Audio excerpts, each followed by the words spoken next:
جڑے ویلے نبی کریم علیہ السلام کے سیدہ ام سلمہ آیان آ کر کے آکھانے میرا گھر والا فوت ہو گئے، میں بے قرار ہوں، میرا دل پریشان ہے، میں بے چینی ہے چاہاں، میں کو دسو میں کیا کراں؟ آپ نے فرمایا ذکر کیتا کر، اللہ تیری بے چینی دور کر لے سی۔ سونے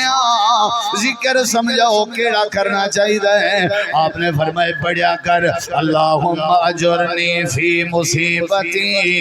وخلف لی خیرم منہا، اے اللہ میں کوئی مصیبت کے بچا، ذکر کریں دی راسیں اللہ تے کو نفس مطمئنہ عطا کر لے سی، ذکر کریں دی راسیں اللہ تیرے دل کو سکون عطا کر لے سی۔ حضرت سیدہ ام سلمہ رضی اللہ عنہ پڑھ جا رہ گیا، پڑھ جا رہ گیا، پڑھ جا رہ گیا، آخر کار امام کائنات نے پیغام بھیجا جو سیدہ ام سلمہ رضی اللہ عنہ کو آکھو میں آمنہ دلال محمد الرسول اللہ تیرے نال نکاح کرنا چاہنا، میرے نال نکاح کر جا، اپنی مرضی نال نے میں بیٹھا دا، عرشاں والے رب دا فیصلہ آئے، اے میرے نبی سیدہ ام سلمہ نال نکاح کر گنو، اللہ نے نکاح بھی کرائے، اللہ نے بے چینیاں بھی دور فرمائے، اللہ نے گھر بھی عطا فرمائے، سید الانبیاء دی بیوی بنائے، مومنہ دی اماں بنائے، کیڑی برکت ہے ادا بذکر اللہ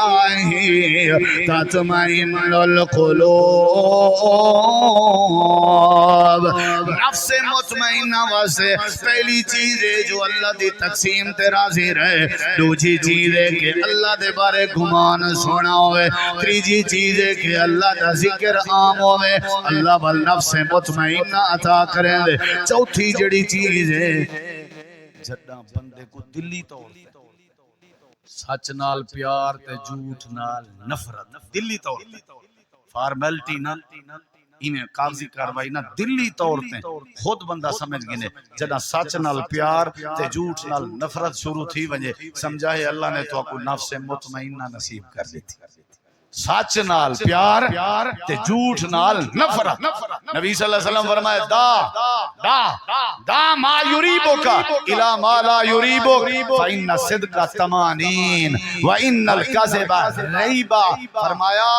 ہر وہ چیز چھوڑ دیتی کرو جنے جی شک پوے، شک والی چیز چھوڑ دیتی کرو، کیوں؟ کیونکہ جڑی سچائی تے حق کے وہ مطمئن کریں دے تے نفس مطمئنہ عطا کریں دے، ان دے ذریعے نفس مطمئنہ آندی ہے، اور جڑا جھوٹ ہے وہ ڈبل مائنڈ بنے دے، جڑا جھوٹ ہے وہ شک دا ذریعہ بنے دے، یعنی جھوٹ دے ذریعے نفس مطمئنہ نہیں تھی سکتی۔ نفس مطمئنہ دی جڑی چوتھی شرط ہے وہ ہے کہ سچ نال جڑا محبت شروع ہوئے تے جھوٹ نال نفرت شروع ہوئے، سمجھا ہے اللہ نے نفس مطمئنہ نصیب کر دیتی۔